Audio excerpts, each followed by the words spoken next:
নিয়মের থেকে হৃদয়ের অনুরাগ অনেক বড়।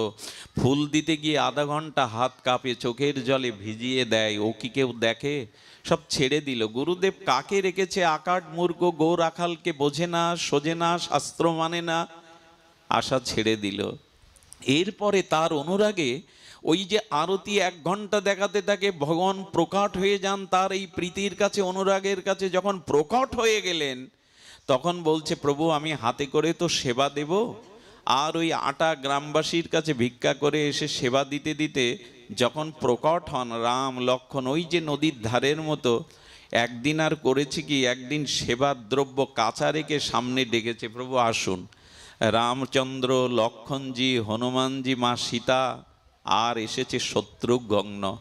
রামচন্দ্র সপরিকর প্রায় ভ্রাতাদের সাথে এসে বলছেন, আজকে কেন তুমি কিছু প্রস্তুত করনি? বললেন, প্রভু আমার এই সংসারের নিয়ম উল্টোপাল্টা, আমি আজ থেকে আর এই নিয়ম মানব না। কি হয়েছে বলো রামা? বলেন, আমি দেখি আমি একা কেন তোমাদের সেবা করব? আরে মা তো রান্না করার দায়িত্ব মায়ের, পিতার দায়িত্ব জোগাড় করার।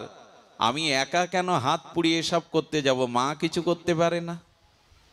সঙ্গে সঙ্গে সীতার দিকে তাকে বলছে, তোমার সন্তান শিক্ষিত হয়ে গেছে, আজ থেকে আর হাত পা গুটিয়ে সেবা নিলে হবে না। আচ্ছা কাকে কি করতে হবে তুমি বলে দাও রামা। রাম ভগবান বলছে, তুমি বলে দাও কাকে কি করতে হবে। বলো, হনুমান গাছে চড়তে পারে, ওকে কাঠ ভেঙে আনতে বলুন। হনুমান বলছেন, প্রভু তোমার এমন ভক্তের সেবা করতে আমি রাজি আছি, ও যা আদেশ দেবে আমি তাই করব। বন থেকে কাঠ। বলে লক্ষণ কি করবে? লক্ষণকে জল বয়ে আনতে বলুন, রান্নার জল। সীতা কি করবে? বলো মায়ের কাছ তো রান্নাঘরে যাওয়া। রাম বলছেন, আমার কাজ নেই। বলে, না প্রভু তুমি বসে থাকবে, আমি তোমার কাজ হয়ে ভিক্ষা করে এনে দেব, মা ওঠা রান্না করবে। চলতে লাগ। আমি গল্প শোনাতে বসিনি আপনাদের এই ব্যাসপীঠে। ভক্তমাল চরিত্রে উজ্জ্বল হয়ে আছে অনুরাগের এই মহামহিমা। সরল অনুরাগ প্রীতিতেই কেবল ভগবান আবিষ্ট হন। খুব বেশি কঠোরতা নয় ভজনে। গুরুদেব 2 মাস পর গ্রামে ফিরে এসে শুনছেন, কিরে রামার খবর কি, তোরা খবর রাখিস? বলে, আর রামা কাকে রেখে গেছেন? আরতি দেখায় 2 ঘন্টা ধরে, মন্দিরে সবাই যাওয়া ছেড়ে দিয়েছে, তবে শুনেছি ভালো আছে, শুনেছি ভালো আছে মন্দিরে। গুরুদেব কাউকে না জানিয়ে কি করছে এজন্য চুপিসারে এলেন। এসে দেখে দরজা খোলা, আর যে দৃশ্য দেখলেন, দেখছেন রামচন্দ্র, সীতা ঠাকুরানী, সুগ্রীব, সুগ্রীব নয় শত্রুঘ্ন, ভরতজি, লালাজি সবাই একসাথে প্রসাদ পাচ্ছে, আর মা সীতা আর রামা পরিবেশন করছে। শুধু ভক্তমণ্ডলী, এর পরপরই যখন আসমন করতে বেরিয়ে এসছেন রামা, তখন গুরুদেব চরণে পড়ে বললেন, ও রামা, এতদিন শুনেছি গুরুদেব শিষ্যকে কৃষ্ণ প্রাপ্তির দ্বারে নিয়ে যায়, আজ শিষ্য হয়ে তুই গুরুকে ভগবত দর্শন করিয়ে দিলি। ধন্য তুই রামা, তুই ধন্য, তোকে পেয়ে আমি ধন্য রামা। সুধীজন, এই হলো অনুরাগ। কবে হবে আমাদের? আজ আমরা বড় কঠোর হয়ে গেছি জানেন। এই কঠোরতা দিয়ে ভগবান পাওয়া যায় না। ব্রজের মহাত্মাদের দেখবেন, এরা কত সরল, শিশুর মতো। আসুন, আমরা বাইরে লোক দেখানো ভাবে কিছু হয় না গো। কি হবে ইতিহাসের পাতায় নাম লিখিয়ে? কি হবে নিজের যশ খ্যাতি পূজা প্রতিষ্ঠা প্রচার করে? যদি ভক্তি নাই হলো, অনুরাগ না হলো, কি হবে নিজের নাম যশ খ্যাতি মূর্তি বানিয়ে? কিছুই হবে না। জানেন, আমাদের মতো 5% সাধুরা ঘুরে বেড়াচ্ছে, কিন্তু 50% সাধুরা সবার অন্তরালে ভগবানের ভজন করছে, তারা বাইরে আসে না। সিদ্ধ গৌর কিশোর দাস বাবাজি, এক মহারাজা এলেন, ওনার কাছ থেকে দীক্ষা নিয়ে ওনার শিষ্য হবেন, ওনার দাসত্ব গ্রহণ করবেন। উনি দীক্ষা দিবেন না, তিনি বারবার আসছেন, নামটা আমি নেব না, কিন্তু সিদ্ধ গৌর কিশোর দাস বাবাজির চরিত্রে উনি ভোরবেলা এই রাজামশাইকে, সম্মানী ব্যক্তিকে শিষ্য করবে না বলে, আচ্ছা আমাদের কাছে যদি কোনো রাজা দীক্ষা নিতে আসতো, আমি নিজেকেই ধন্য মনে করতাম, তাড়াতাড়ি দীক্ষার ব্যবস্থা করতাম। ইনি ধনী, ইনি রাজা, ইনি সম্পদশালী, কিন্তু প্রকৃত গুরুদেব এরানা নন। ইনারা এই দীক্ষাকে এড়াবে বলে কি করেছে জানেন? বাইজির বাড়ি গেছে, বাইজিকে মা বলে ডেকে বলছেন, মা আমাকে বাঁচা। বললেন, বাবা আপনি আমার দুয়ারে এসেছেন? বলে, হ্যাঁ রে মা, আমাকে একটু বাঁচা। বলে, কি করতে হবে বলুন? আপনার মতো মহাত্মা আমার দুয়ারে, এই পাপিয়সীর দুয়ারে এসছে, কি করতে হবে? বলে, কিছু করতে হবে না, ভালো একটু অলংকার পরে, ভালো শাড়ি পরে সেজে গুজে নে, আমার সাথে এক জায়গায় যেতে হবে। কি করলেন জানেন? একটা রিক্সা ভাড়া করে ওই বাইজিকে পাশে বসিয়ে নবদ্বীপের রাস্তায় এক বেলা ধরে ঘুরলেন। যারা বাবাকে চেনে না তারা থুতু ফেলতে লাগলো, হ্যাঁ বাইজিকে নিয়ে রিক্সায় ঘুরে ইনি বাবাজি। যারা জানেন তারা মুখ নিচু করে কাঁদতে লাগলো, বাবার লীলার কোনো রহস্য আমাদের বোঝার ক্ষমতা নেই। এই দৃশ্য দেখে সেই রাজা যখন ফিরে গেলেন, তখন একজনকে হেসে হেসে বলেছিলেন, আর কত বড় অভিনয় করলাম বলতো, বেঁচে গেলাম আজ, কত বড় অভিনয় করলাম। এরাই নিজেকে বাঁচাতে পারে, এরাই ভগবানকে ভালোবেসে জগতের সবকিছু ছাড়তে পারে, আমরা পারি না। কোনটা চাই জানেন? একটা অনুরোধ করি, যখন সম্মান আসবে, অর্থ আসবে, পদ প্রতিষ্ঠা আসবে, জানবেন আপনার ওপর থেকে কৃপা বঞ্চিত হচ্ছে মহতের, আপনাকে ভুলিয়ে রাখার চেষ্টা করছে। আমরা কি মনে করি জানেন? আমার মতো সুনাম যশ খ্যাতি লোক আমাকে বন্দনা করার জন্য, দেখবার জন্য ব্যাকুল, নিশ্চয়ই আমার উপর গুরুদেবের কৃপা হয়েছে রাধারানীর। না, বঞ্চনা হয়েছে আপনার প্রতি। আচ্ছা, আপনার প্রতি গুরুদেবের কৃপা হয়েছে, আপনার প্রতি মহতের করুণা এসেছে, কি করে বুঝবেন? বলে, যশ খ্যাতি যখন তিতো লাগবে, হৃদয়ের ভগবত ভজনের অনুরাগ বৃদ্ধি পাবে, তখনই জানবেন আপনার উপরে কৃপা হয়েছে। যখনই ভজনের অনুরাগ বাড়বে, তখনই জানবেন যে গুরু কৃপা, মহৎ কৃপা আপনাকে বরণ করেছে। কিন্তু যশ খ্যাতি যদি ভালো লেগে যায়, পূজা প্রতিষ্ঠা যদি ভালো লেগে যায়, জানবেন দস্যু এসে সব কেড়ে নিয়ে গেছে। 6 মাস দিন মজুর খেটে আজ 6 মাসের খোরাক নিয়ে যাচ্ছিল টাকা নিয়ে, বনের দস্যু এসে যেমন কেড়ে নিল, ঠিক তদুপরি লাভ পূজা প্রতিষ্ঠায় দস্যু আমাদের ভজন কেড়ে নেয়, ভক্তি কেড়ে নেয়, অনুরাগ কেড়ে নেয়। সুধীবৃন্দ, অনুরোধ করব, এর হাত থেকে বাঁচুন। এখন এটাই হয়ে গেছে, এটা একটা বিজ্ঞাপনের সময় হয়ে গেছে। কার কত বিজ্ঞাপন, কে কত বেশি করতে পারবে। বিজ্ঞাপনে ভগবান পাওয়া যায় না, অনুরাগে ছাড়া, ভক্তিতে ছাড়া পাওয়া যায় না।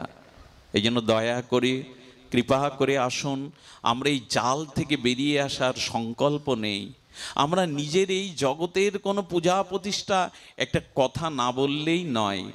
3টে মন্ত্র আজ একটু হৃদয়ে দাগ কাটুক আপনাদের, আমার হৃদয়েও যেন আগে দাগ কাটে, একটু স্মৃতিটা যেন আমরা কর্ণ করে হৃদয়ে নিয়ে যেতে পারি। শুনুন, শাস্ত্রে বলেছেন, গৌড়ীয় আচার্যগণ বলেছেন, 3টে জিনিস হতে সাবধান।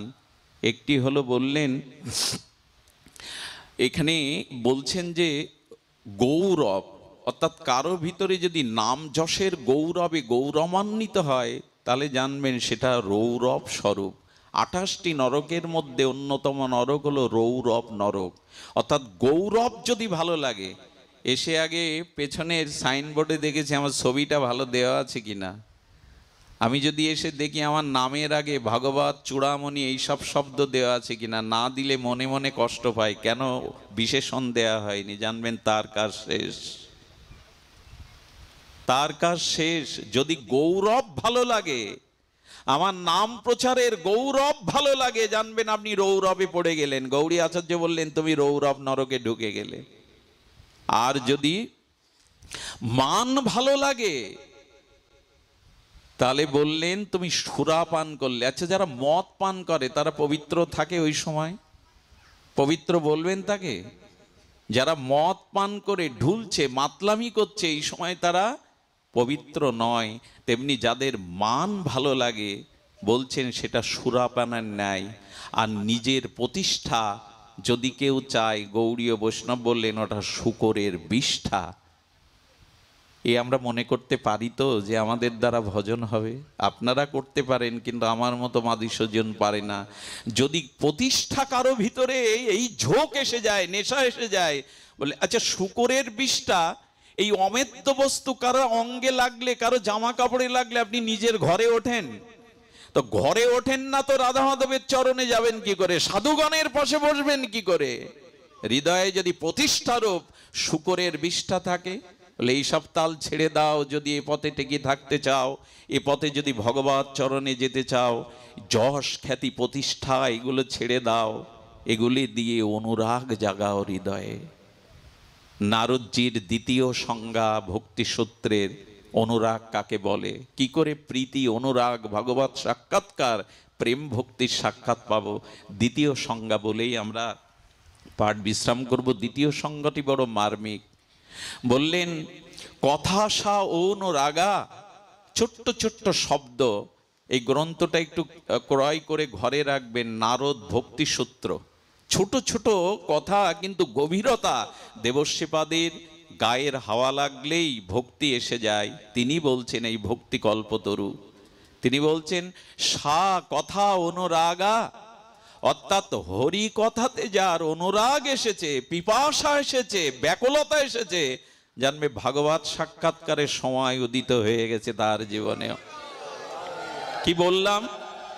একটু জল দেব, ভাগবত কথা সাধুমুখে শ্রবণে কারো যদি পিপাসা, আজকে যেমন যশোরবাসীর জেগেছে, অদ্ভুত কাণ্ড। আমার শিক্ষাগত যোগ্যতা, আমার বিষয় কর্ম যদি আপনারা জানেন, আমার মুখে থুতু ফেলবেন আপনারা। তো আমি অবাক হয়ে যাই যে যশোরের মতো প্রসিদ্ধ, এখানে কে আসেনি বলতে পারেন? যশোরের নামটা কবিরাজ কৃষ্ণ গোস্বামী চৈতন্য চরিতামৃতে লিখে গেছে, নাকি কম কথা, পৃথিবী ধ্বংস হয়ে যাবে, কিন্তু চৈতন্য চরিতামৃত এই গ্রন্থ যশোরের নামটা, বেনাপোলের নামটা থেকে যাবে।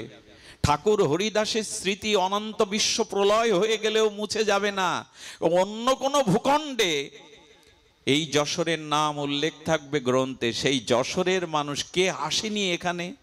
প্রাতঃস্মরণীয় বন্দনীয় ভগবত আচার্যগণ এখানে এসেছেন, ভাগবত সপ্তাহ করেছেন। আমার মতো নর্দমার নরকের কীট, ভাষাশূন্য ভাবশূন্য আজ মানুষ একটু হরিকথা শোনার জন্য কত ব্যাকুলতা। এই ব্যাকুলতাই প্রমাণ করে প্রেম ভক্তি পাওয়ার দুয়ারে পৌঁছে গেছেন আপনারা। হরি কথাতে যদি অনুরাগ হয় তাহলেই জানতে হবে তিনি ভক্তির দুয়ারে চলে গেছেন। কত বিদগ্ধজন পাঠকও এখানে বসে আছেন, কত আচার্যজন নিচে বসে আছেন। এটাই হলো এই অনুরাগ। সা অনুরাগা, সা কথা অনুরাগা। নারদ বললেন হরি কথাতে, সাধুমুখে হরি কথাতে যার অনুরাগ এসেছে তিনি ভাগবত সাক্ষাৎকারের দুয়ারে পৌঁছে গেছেন। অনুরাগের সূর্য রক্তিম আকারে তার হৃদয়ে প্রকাশ হতে শুধু অপেক্ষা। ধোঁয়াটা উঠছে, অগ্নিটা প্রজ্বলিত হবার শুধু অপেক্ষা। হরিকথাতে রুচি। হরিকথাতে রুচি কেমন জানেন? চলুন আমরা বৃন্দাবনে মহাপ্রভুর পরিকর্মের মধ্যে একজন ছিলেন আমাদের গদাধর পণ্ডিতজি। গদাধর গোস্বামী না, গদাধর পণ্ডিতজি। ইনি ভালো ভাগবত পাঠক ছিলেন। তো উনি পাঠ করছেন বৃন্দাবনে একটা বৃক্ষের তলায় বসে, আর সাধুগণ মহন্তগণ, একটু জল দিন, সাধুগণ মহন্তগণ শুনতে আসেন। তো যারা শ্রবণ করছেন রাস পঞ্চোধ্যায়ে গোবিন্দহারা গোপীগণের, ও জল না, গোপীগণের বিরহ আরতি দেখে ওখানে সবাই কাঁদেন। মাঝে মাঝে গাছ থেকে 2-1 বিন্দু জল পড়ে। এ মিথ্যা সংবাদ নয়। বৃন্দাবনের বৃক্ষগুলো সব মনি ঋষি, ওরাও হরিকথা শুনে কাঁদে। তো একজনের চোখে জল আসে না। রাস পঞ্চোধ্যায় গোপী বিরহিনী, বিরহ কাতরা গোপীগণের আরতি, তাদের বিরহের সেই বিষম সময়ে প্রত্যেকেই কাঁদে, কিন্তু একজনের চোখে জল আসে না। সে সিদ্ধান্ত নিল আমি পাপী অপরাধী, তাই চোখে জল আসে না। কি করলো জানেন? মরিচ গুঁড়ো করে একটা রুমালে করে বেঁধে নিয়ে গেল। যখনই সকলে কৃষ্ণ বিরহে কাঁদতে থাকে চোখ বন্ধ করে, উনি ওই সে ঝালটা, ওই লঙ্কাটা গুঁড়ো করে এনে চোখে বুলিয়ে দেন, চোখে জল আসে। কিন্তু পাশে যারা অনুভবী তারা গদাধর পণ্ডিতজিকে বলছেন, পণ্ডিতজি আসলে ওই পাষাণ্ডকে আপনি নিষেধ করে দিন না আসতে। বলো কেন? বলো দেখুন, সবার চোখে যখন গোপীদের বিরহের অশ্রু জল পড়ে সজল নয় নয়, ওর জল আসে না বলে ও ঝাল গুঁড়ো করে গোপনে এনেছে, চোখে দিয়ে কাঁদে। সাধুর দৃষ্টি কেমন জানেন? সাধু লোকের দোষ দেখে না, সাধু বললেন, ওকে তাড়িয়ে দেবো কেন, ওকে আজ বুকে করে নেব। কেন জানো? দেখো, কৃষ্ণ কথাতে বিরহে যদি কারো চোখে জল না আসে, জানতে হবে এটা চোখের দোষ, চোখের অপরাধ। আর অপরাধীকে সাজা দিতে হয় সংশোধনের জন্য।